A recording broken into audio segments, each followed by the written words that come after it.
36 సంవత్సరాల వయస్సు, బలమైన శరీరం, సాధారణమైన జీవితం.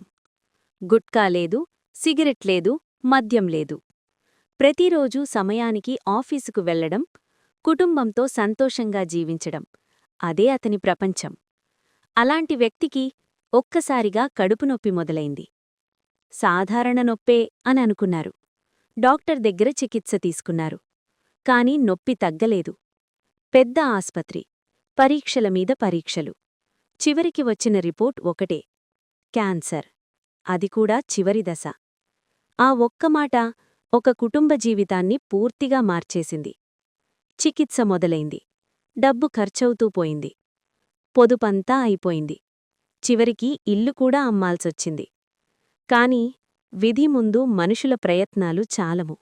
అతను మరణించాడు. డాక్టర్లు కుటుంబ సభ్యులకు ఒక సూచన చేశారు: శవసంస్కారం చెయ్యకుండా మానవ సేవ కోసం పరిశోధనకు శరీరాన్ని దానం చెయ్యండి అని. ఆ కుటుంబం గుండె బరువుతో అంగీకరించింది. పరిశోధన తర్వాత ఒక షాకింగ్ నిజం బయటపడింది. ప్లాస్టిక్. వేడి ఆహారం ప్లాస్టిక్లో తీసుకోవడం, ప్లాస్టిక్ బాటిల్లో నీరు త్రాగడం, అందులో విడుదలయ్యే అదృశ్య రసాయనాలే ఈ క్యాన్సర్కు కారణమని డాక్టర్లు తెలిపారు. అతని అలవాట్లు పరిశీలించారు. రోజుకు 5-6 కప్పుల టీ. ఆ టీ ఎలా వచ్చేది తెలుసా? ప్లాస్టిక్ సంచిలో, ప్లాస్టిక్ కప్పుల్లో. రోజూ నెమ్మదిగా విషాన్ని తాగుతున్నాడు. మనలో ఎంతమంది ఇలాగే చేస్తున్నాం? వేడి టీ, వేడి కూరలు, ప్లాస్టిక్ సంచుల్లో.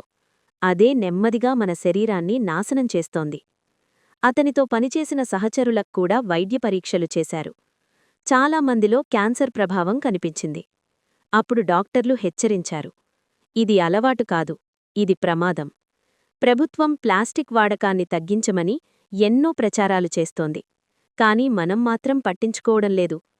ఫ్యాషన్ పేరుతో, సౌలభ్యం పేరుతో మనమే మన జీవితాలను ముగింపుకు నడిపిస్తున్నాం.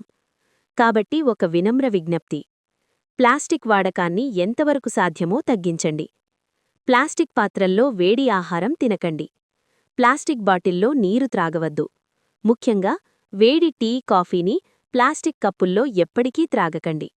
ఈ సందేశాన్ని మీ కుటుంబానికి, మీ మిత్రులకు, మీ గ్రూపుల్లో పంపండి. వాళ్లను కూడా ఇంకా మందికి పంపమని చెప్పండి.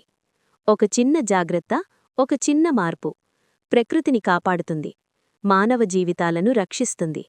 మీ జీవితం విలువైనది. దాన్ని నిర్లక్ష్యం చేయకండి.